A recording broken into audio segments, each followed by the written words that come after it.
둘을 보내시며 이르시되 너희는 맞은편 마을로 가라. 그리로 돌아가면 곧 아직 아무도 타보지 않은 나귀 새끼가 메어 있는 것을 보리니 보러 끌고 오라.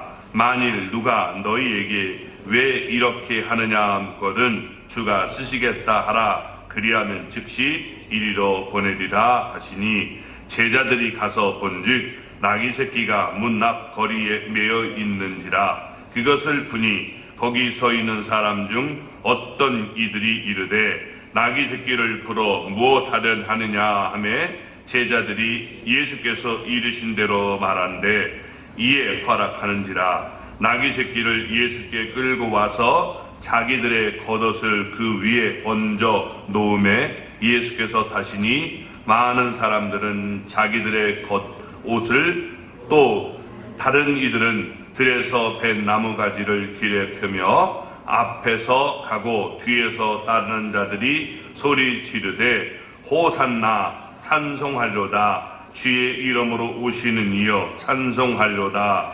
오는 우리 조상 다윗의 나라여 가장 높은 곳에서 호산나 하더라.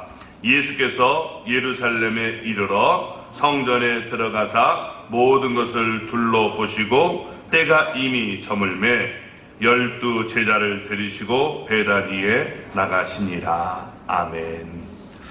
할렐루야. 하나님의 은혜와 복이 오늘도 주님 앞에 나온 우리 사랑하는 성도 여러분 삶 속에 가정 속에 늘 함께 하시기를 주님의 이름으로 축원합니다. 오늘 본문은 예수님이 이제 예루살렘에 이르는 광경을 담고 있습니다. 우리는 흔히 종려주일이라고 부르는 날에 예수님께서 예루살렘에 이르렀음을 우리에게 말해줍니다. 그리고 그 주 금요일에 십자가를 지신 것입니다. 그러니까 예수님은 공생의 마지막 주간을 맞이한 이런 모습을 보여주고 있는 겁니다. 예수님의 공생의 초기부터 죽이려는 음모가 시작이 되었지만 세 가지 방식으로 충돌을 의도적으로 예수님을 피했습니다.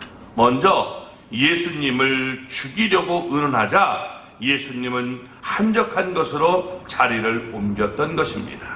또 예수님은 자기의 일을 아무에게도 알리지 못하게 해서 저항을 일으키지 않도록 하셨음을 우리가 또 알 수 있습니다. 그리고 세 번째로 예수님은 이적을 통해서 그 자리에서 위기를 피하셨던 것입니다. 이처럼 지금까지 예수님은 대적과 불필요한 마찰을 의도적으로 피했습니다. 아직은 때가 이르지 않았기 때문에 피할 수밖에 없었던 겁니다. 그러나 오늘 본문에서는 예수님이 의도적으로 자신을 밝히 드러내고 있습니다. 왜냐하면 때가 되었기 때문입니다. 대적들은 예수님을 죽이되 명절을 피하려고 하고 있습니다. 명절인 유월절은 피하자라고 했는데 우리가 성경을 보면 예수님은 유월절 양으로 하나님께 바쳐져야 했기 때문에 유월절에 죽임을 당해야 했던 것입니다. 사람들은 이날만은 피하자 했는데 예수님은 그날에 돌아가셔야 돼요.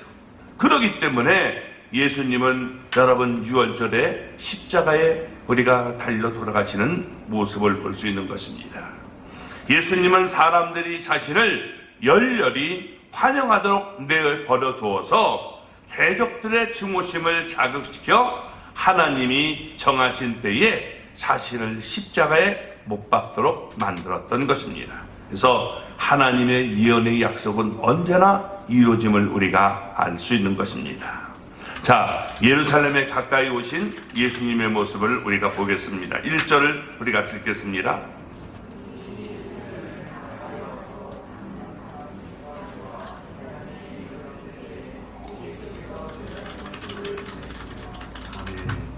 자, 이제 예수님이 여리고를 떠나서 예루살렘에 가까이 왔습니다. 이때 예수님 곁에는 12 제자들을 비롯해서 허다한 무리들이 함께 했습니다. 예루살렘이 있으면 예루살렘 이 동쪽에 가까운 곳에 감람산이 있습니다. 그 감람산 넘어가 여러분 이 베다니와 벳파게라는 이 두 개의 작은 마을이 있습니다. 이 벳박에, 이 벳하는 말은 집이고 그 다음에 파괴하는 말은 무화과를 얘기합니다. 특별히 무화과 가운데 설익은 무화과를 파괴라고 얘기합니다. 또 베다니, 벳 할 때 이게 무슨 말이라고 했죠? 우리가 집이라고 그랬죠? 그 다음에 아니 하는 말은 이것은 가난한, 비참한 이런 뜻이에요. 그래서 가난한 자의 집 또는 비참한 자의 집 이렇게 말하고 있는 겁니다. 여리고에서 이렇게 올라가다 보면 먼저 베다니가 나오고 그 다음에는 벳바게를 지나서 예루살렘에 도착하게 되는 겁니다. 따라서 예수님은 먼저 베다니에 이르렀을 것입니다. 아무도 여기에 지금 제자들 중에 둘을 보냈는데 이런 지금 모습을 보여줍니다. 2절 3절 말씀을 볼까요?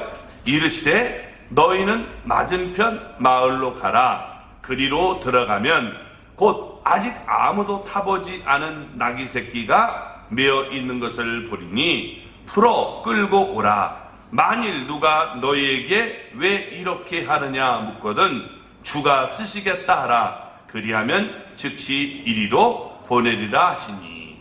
아멘. 자, 이때 예수님께서 베다니에 계셨다면 두 지금 제자를 벳바게로 보내셨을 것입니다.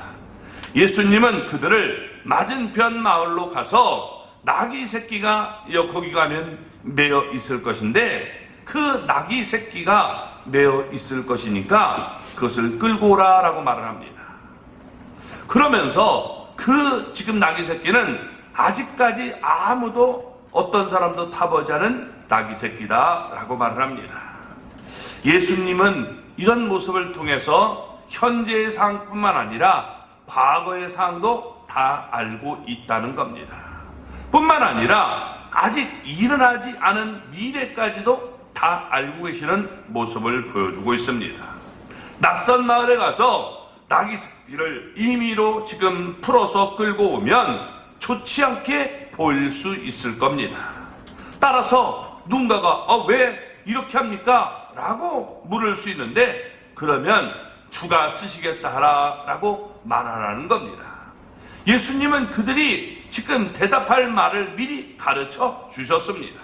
이처럼 예수님은 과거, 현재 그리고 미래의 일을 낱낱이 다 알고 있는 겁니다. 새끼가 있을 것이다. 근데 그 새끼는 아무것도 타보지 않은 나귀 새끼다. 이러면서 과거, 현재 일도 아시고 가서 이제 가게 되면 사람들이 물을 건데 그것에 대한 답변도 다 지금 말씀하고 있습니다. 이런 모습을 통해서 예수님은 하나님이 되심을 우리에게 보여주고 있는 겁니다. 시공을 다 초월해서 모두 다 환히 알고 계시는 모습을 보여주고 있는 겁니다. 그러니까 우리가 예수님을 믿을 이유가 있는 거예요. 왜냐하면 예수님은 우리의 모든 것도 알고 계십니다. 예수님은 우리가 어떤 형편에 처해 있으며 우리가 어떤 문제에 매여 있는지 다 알고 있다는 겁니다. 예수님은 우리를 사랑하심으로 모든 문제에서 우리를 풀어 주실 것입니다. 그리고 우리를 귀하게 사용하기를 원하시는 거예요. 내가 너를 쓰기를 원한다. 이렇게 주님이 우리를 귀하게 쓰시려고 할 때 우리 자신을 내놓을 수 있는 하나님의 사람이 되시기 바랍니다. 자, 4절부터 6절까지 한번 읽어보겠습니다. 제자들이 가서 본즉 나귀 새끼가 문 앞 거리에 메어 있는지라 그것을 보니 거기서 있는 사람 중 어떤 이들이 이르되 나귀 새끼를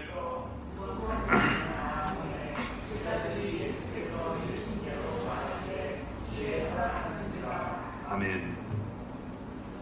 목이 막 되게 마르네요. 두 제자는 예수님의 지금 보냄을 받고 맞은편 마을로 갔습니다. 과연 예수님이 말씀하신 대로 그곳에 가니까 나귀 새끼가 문 앞 거리에 매여 있는 겁니다. 그러니까 예수님이 지시하신 대로 그들은 매여 있는 나귀 새끼를 풀자 거기 서 있는 사람들 중에 어떤 이들이 그들에게 물었습니다. 그들은 누가복음 19장 33절을 보면 나귀 새끼의 주인들이다 라고 말을 하고 있습니다. 나귀 새끼를 풀어 무엇에 쓰려고 합니까? 이렇게 얘기했습니다. 모두 예수님이 말씀하신 대로 그대로 되었다는 겁니다. 그래서 두 제자는 예수님이 가르쳐준 대로 누가복음 19장 34절을 보면 추가 쓰시겠다 이렇게 대답을 합니다. 자, 대화는 이것으로 끝이 났습니다. 더 이상의 대화가 없어요. 무슨 얘기입니까? 여러분, 더 이상의 질문도 더 이상의 대답도 필요가 없었다는 겁니다. 나귀 새끼의 임자는 두 제자가 자기들의 나귀 새끼를 끌고 가는 것을 그냥 허락했습니다. 주님이 쓰시겠다고 하니까 아무 말 없이 내놓은 거예요. 이게 우리의 여러분 신앙의 아름다운 모습이 되는 겁니다. 주님이 쓰시겠다는데 무슨 여러분 이유가 있습니까? 추계해서 쓰시겠다. 그러니까 그러면서 그냥 내드리는 거죠. 자, 벳박에나 베단이나 둘 다 작은 시골 동네로서 서로 마주보고 있습니다. 그러니 뭐 마주본다고 해서 이렇게 되는 게 아니라 요 위아래 이렇게 위아래 동네입니다. 그렇게 있는 겁니다. 이렇게 있는 그런 게 아니니까요. 감남산이 이렇게 있는데 마주보고 있는 여기가 없단 말이에요. 하나도 쭉 올라가는 거니까. 자, 그러니까 여러분 지금 서로들 너무 그 지역에서 일어나는 일들을 잘 알고 있었던 겁니다. 마가복음 14장 3절 말씀과 같이 예수님은 베다니에 나병 환자 시몬을 깨끗하게 만들어 주셨던 것을 볼 수 있습니다. 또 예수님은 베다니에 나사로가 죽은 지 나흘이 되었을 때 그를 살려주셨습니다. 그러니 베다니의 바로 맞은편 마을 벳박의 사람들도 예수님에 대해서 익히 잘 알고 있었을 것입니다. 그런 때에 예수님이 지금 예수님의 제자들이 와서 그들의 나귀 새끼를 예수님이 쓰시겠다라고 말씀하시니까 나귀 새끼의 주인들은 여러분 그 일을 무한한 영광으로 알고 있었을 것입니다. 그래서 그들은 조금도 망설이지 않고 그들의 나귀 새끼를 기어이 내놓았던 것입니다. 우리도 여러분 이렇게 하나님께서 주께서 쓰시겠다라고 하면 우리가 여러분 감격하여 내 새끼를 내놓을 수 있는 그런 모습을 가져야 되는 겁니다. 자, 어떤 이들은 여러분 주께서 쓰시겠다 할 때 뭐를 내드렸습니까? 자기의 다락방을 내드렸습니다. 어떤 이는 자기의 쓰려고 했던 새 무덤을 내놓았습니다. 어떤 이는 자기의 옥합을 깨뜨렸던 모습도 볼 수 있습니다. 그렇다면 오늘 우리도 주님께서 나를 쓰시겠다라고 할 때 나는 무엇을 내놓겠습니까? 자기들이 가장 소중히 여기는 것들을 내놓았던 모습을 볼 수 있는 것입니다. 우리의 여러분 이런 신앙의 고백이 있기를 바랍니다. 자, 예수님 예루살렘에 들어가시는 예수님의 모습은 어떤 모습입니까? 7절을 보겠습니다.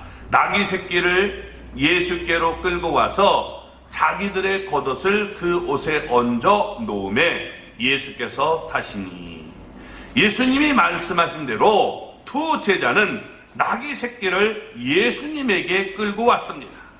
아직 아무도 타보지 않은 나귀 새끼였기 때문에 그 위에 안장이 있을 리가 없는 겁니다.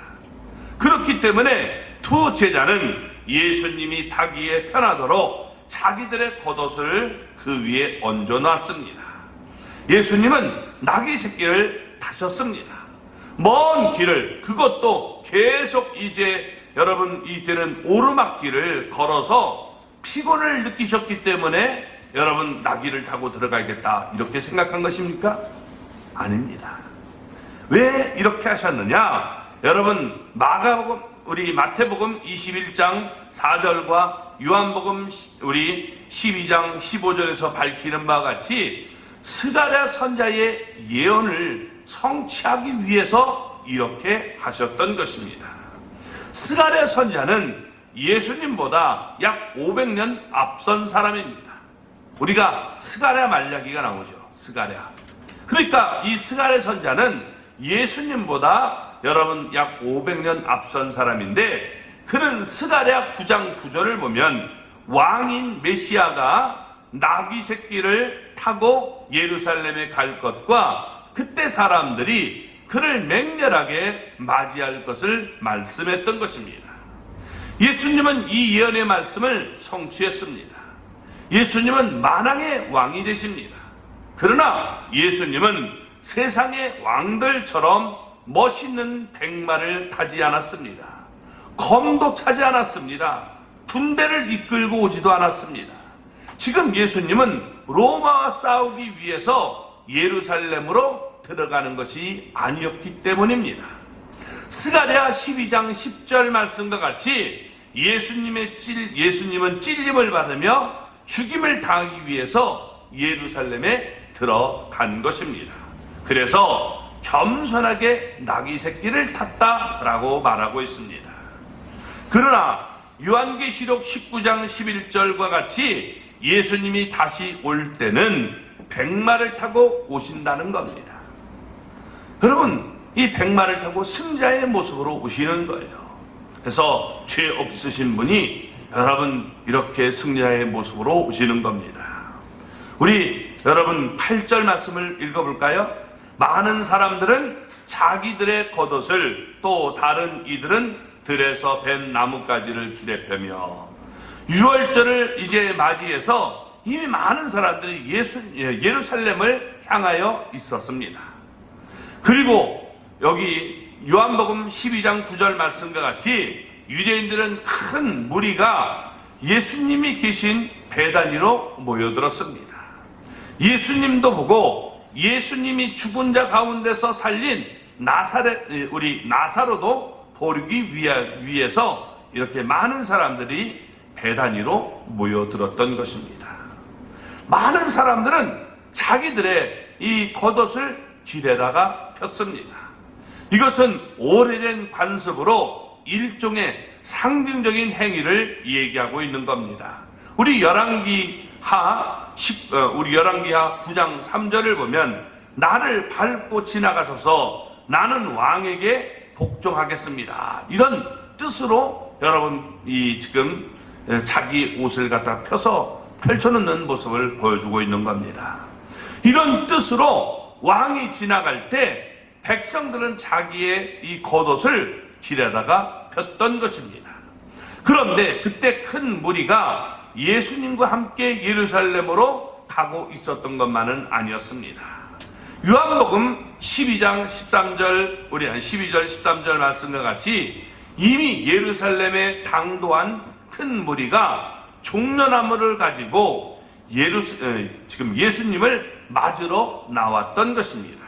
그래서 종려나무 가지를 들고 예수님을 맞이하기 때문에 사람들은 종려주의라 이렇게 나중에 붙이게 된 겁니다.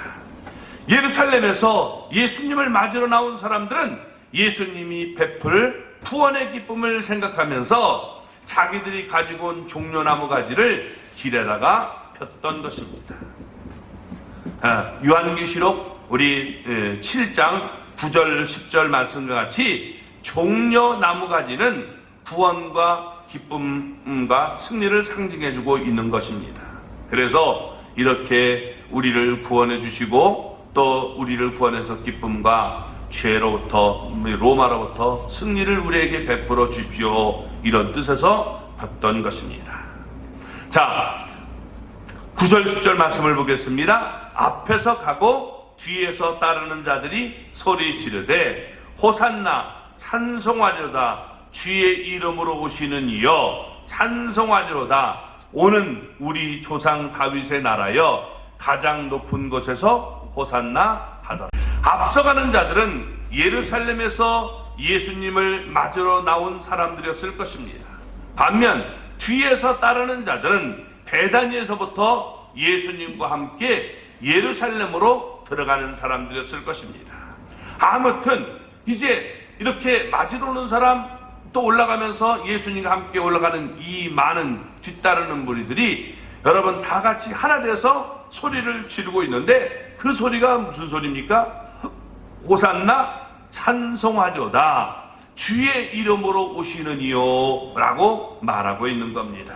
이 말씀은 시편 118편 25절 26절의 말씀을 인용한 것입니다.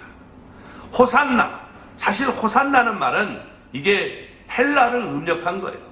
히브리어를 헬라어로 음력한 겁니다. 정확한 말은 호시아나 이런 거예요. 호시아 하는 말은 구원하소서 하는 말이에요. 나, please, 제발 나를 좀 이렇게 구원했어요. 그래서 이걸 그냥 호시아나 해야 되는데 호산나 이렇게 우리가 여러분 얘기를 하는 겁니다.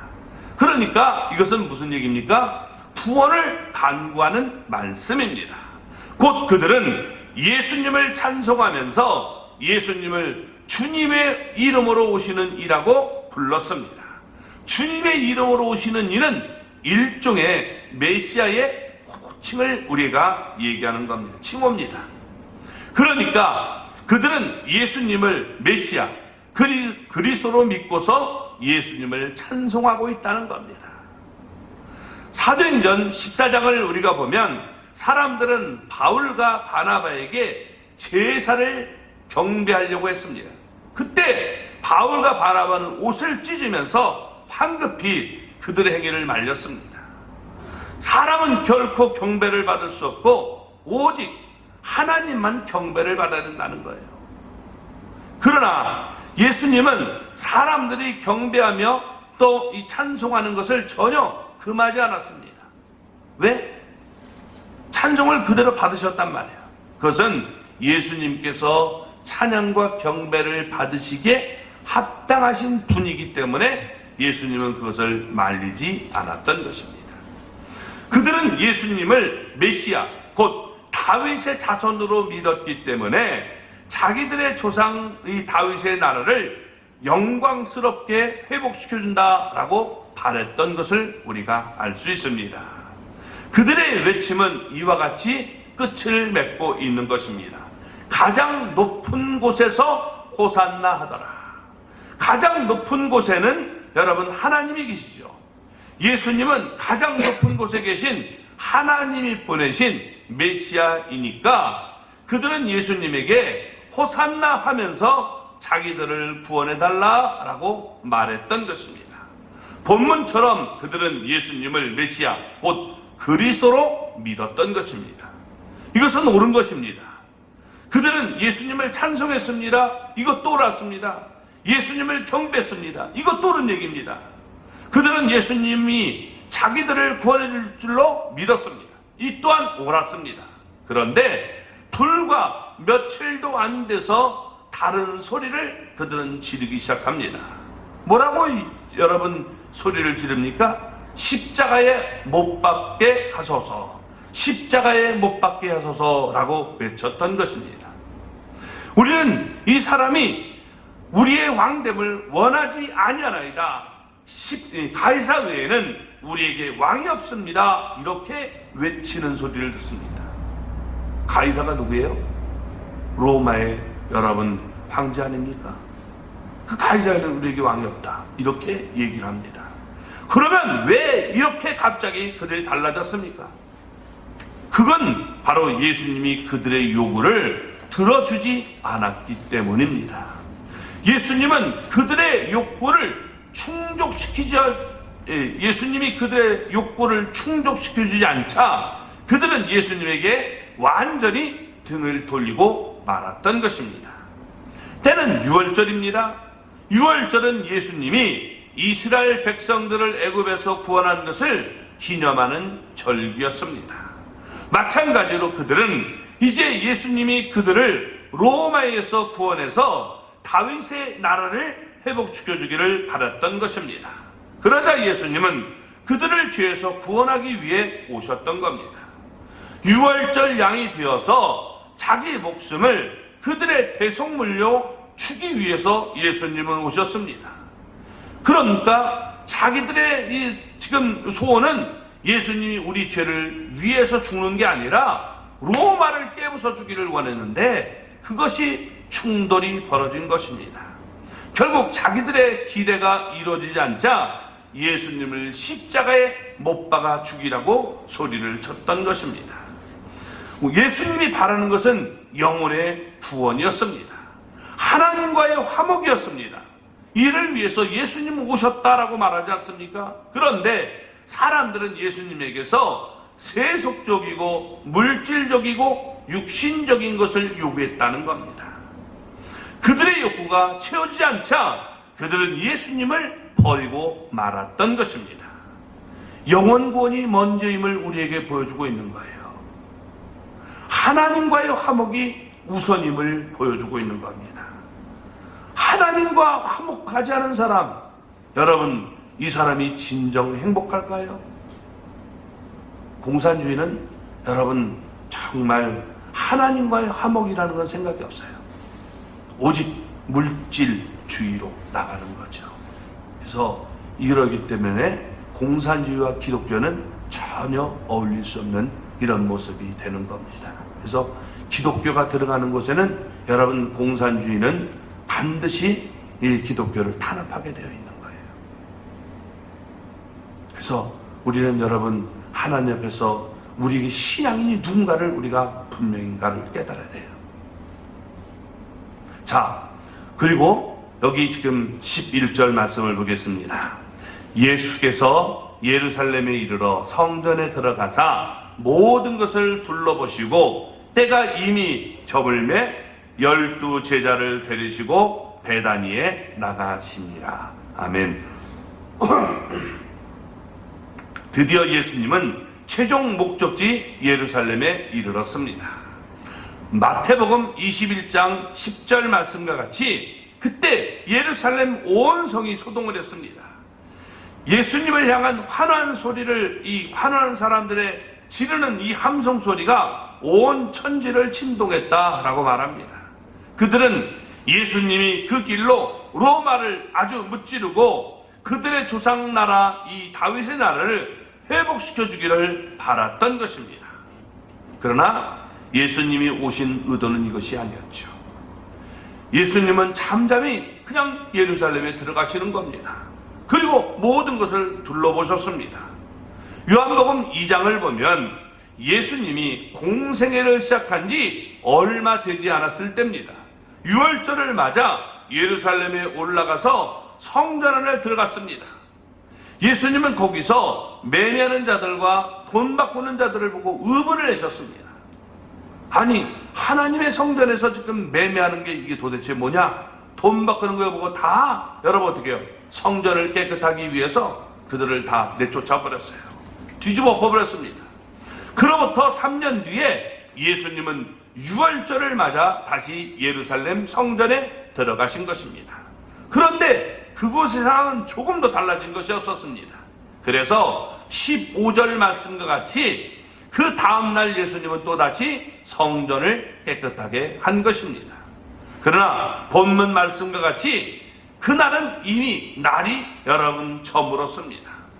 아마 성전에서 매매하는 자들도 그날의 장사를 다 이제 끝내려고 나가려고 서두르고 있었기 때문에 예수님은 성전을 지금 깨끗하게 하는 일을 다음 날로 미뤘던 겁니다. 예수님은 12 제자를 데리고 예루살렘 밖으로 나왔습니다. 그리고 마르다와 마리아 그리고 나사로가 사는 베다니로 다시 가셨습니다. 그곳에서 그들과 함께 밤을 보내기 위함이었습니다. 예수님을 환호하던 사람들은 이미 다 잡치를 감추고 말았습니다. 아마 환호하던 사람들 가운데서 여러분 어떻게 돼요? 뭐 그렇게 대단한 것 찾더니 별것 아니네, 뭐 이런 지금 얘기를 하면서 사람들은 예수님을 이제 떠나기 시작하는 모습을 보여주고 있는 겁니다. 그로부터 불과 며칠 후 그들은 성난 군중으로 돌변해 있었던 겁니다. 그들의 소리는 더 이상 호산나 찬송하려다가 아니었습니다. 그들은 예수님을 십자가에 못 박으라고 소리를 쳤던 것입니다. 그들은 예수님이 로마를 무찌르고 자기들을 로마의 속박에서 구원해 주기를 바랬는데 예수님이 공격한 대상은 여러분 로마가 아니라 오히려 자신들과 그들이 정말 섬기고 있는 성전이었습니다. 그러니까 예수님에게서 그들이 기대하던 이 반은 정말 산산조각이 많은 겁니다. 그 내가 사랑했던 사람이 여러분 어떻게 돼요? 이게 사랑을 베풀었는데 그 사랑을 받아들이니까 이게 어떻게 돼요? 이제 반응을 일으키게 되는 거죠. 그래서 분노로 일어나는 모습을 보여주고 있는 겁니다. 그래서 우리 18절 말씀처럼 대제사장들과 서기관들의 이 증오도 그게 다르는 모습을 보여줍니다. 그래서 예수님이 이미 말씀하신 대로 여러분 급기야 그들은 예수님을 빌라도 앞에 끌고 가게 되고 결국 무리들을 충동질해서 예수님을 십자가에 못 박으라고 소리를 지르게 되는 모습을 보여줍니다. 이게 하나님의 뜻과 내 뜻이 부딪힐 때 여러분 무엇을 따라야 됩니까? 우리 행역, 하나님을 따르는 목적이 뭔가를 우리가 살펴봐야 되는 거예요. 이게 뭐라고 합니까? 우리가 복을 따르는 걸 우리가 이것을 기복신앙이라고 얘기하는 겁니다. 기복신앙이 되는 거예요. 우리도 행역, 이 기복신앙에 사로잡혀 있지 않습니까? 기복신앙이라는 것은 복받기 위해서 우리가 믿는 것을 말하는 겁니다. 기복신앙 매우 위험합니다. 이게 굉장히 열심히 있는 것과 좋은 것 같은데 그런데 여러분 어떻게 해요? 내 기대에 어긋나면 쉽게 믿음을 저버릴 수 있다는 거예요. 그러니까 이게 더 무서운 이 모습이 되는 거예요. 내가 이걸 요구했는데 이걸 하나님 안 들어줘요? 이런 하나님 어디 있어요? 그러면서 여러분 이제 완전히 핍박자로 돌아서는 모습이 이게 위험한 것입니다. 내 기대에 어긋난다고 해서 여러분 막 그걸 우리가 공격하고 나선다면 이게 하나님 앞에서 옳은가 그른가를 봐야죠. 하나님 앞에 옳은가 그른가를 봐야 되는 거예요. 근데 그렇지 않고 우리가 생각하는 건 뭐예요? 내 편이냐 네 편이냐 이걸로 따지면 여러분 문제가 되는 거예요. 예수님이 내 편인 줄 아는데 내 편이 아니에요. 저 편 듣는 거예요. 그러니까 여러분 어떻게 해요? 공격하는 거죠. 오늘날에 여러분 이런 얘기가 얼마나 많이 있습니까? 지금도 일어나고 있지 않습니까? 그래서 하나님 앞에서 그게 죄인가 아닌가를 봐야 되는데 죄와 그런 건 따지지 말자는 거예요. 내 편을 공격해? 이게 안 된다. 저놈 죽여! 이런 얘기가 되는 거죠. 그래서 이게 지금 너무나 위험한 모습임을 보여주고 있는 겁니다. 참 믿음은 여러분 우리가 먹든지 마시든지 무엇을 하든지 다 하나님의 영광을 위해 해야 되는 겁니다. 이런 참 믿음을 우리가 갖기를 바랍니다. 참 믿음은 살든지 죽든지 언제나 예수님을 존귀하게 만드는 겁니다. 참 믿음은 육체의 욕심을 거부하고 전적으로 성령님의 인도하심에 순종하는 겁니다. 예수님은 겟세마네에서 참 믿음의 본을 보였습니다. 나의 원대로 맛이 없고 아버지의 원대로 하옵소서라고 여러분 말씀하셨던 겁니다. 그러므로 우리도 이렇게 참 믿음으로 하나님께 영광을 돌리는 우리 모두가 될 수 있기를 주님의 이름으로 축원합니다. 기도하겠습니다. 참 좋으신 하나님, 주님의 은혜를